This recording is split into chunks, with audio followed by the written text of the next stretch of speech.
Hey guys, welcome to the Daily Dose. It is Tuesday, May 12th, 2026. Hope you're well. Today I'm going to talk about some college sports issues from a legal front, but really an over-the-cap discussion, and that's what we want to talk about. Again, to review, we have a cap in college sports. $20.5 million is the allocated revenue share for all sports of all schools. So if you're a football, basketball school, most of it's going there.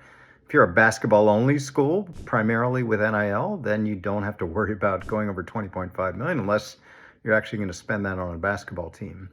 But most of these schools at the high level, power conference level, are spending over the cap. And the way they do that is for kind of old school NIL, supplemental NIL, above the cap NIL, different ways to describe it. But basically these brand deals, just like we knew NIL to be when it started, name, image, likeness, brand endorsement deals. But some of those deals are coming from the school indirectly through these multimedia rights partners, companies like Learfield, companies like Playfly, that will allocate a lot of money to be spent on athletes without specific terms in terms of where they're going to do the activations, where the appearances are going to be, what they're going to be, how long, etc.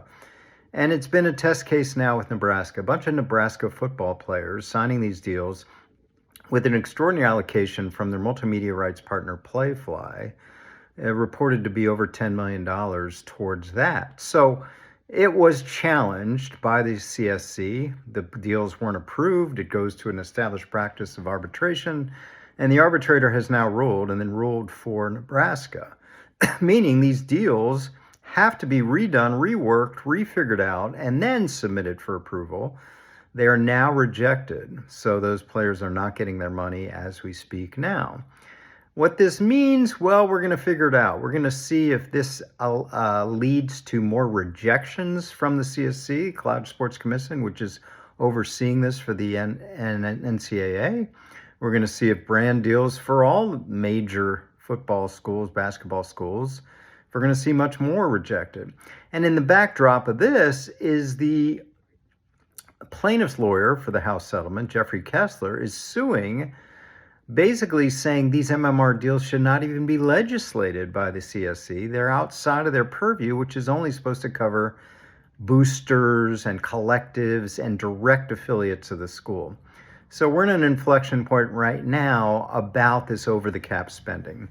What's going to happen? What's going to happen with all this quote-unquote warehoused money that's beyond the rev share?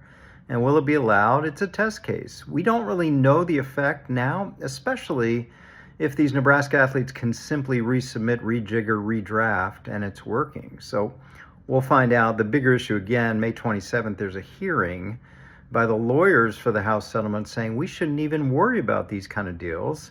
Players should be allowed to do them without restriction or review by the CSC. So a lot happening this month. By next month, heading towards year 2 of the House settlement, we should know a lot more. I'll talk to you later in the week. Have a great day.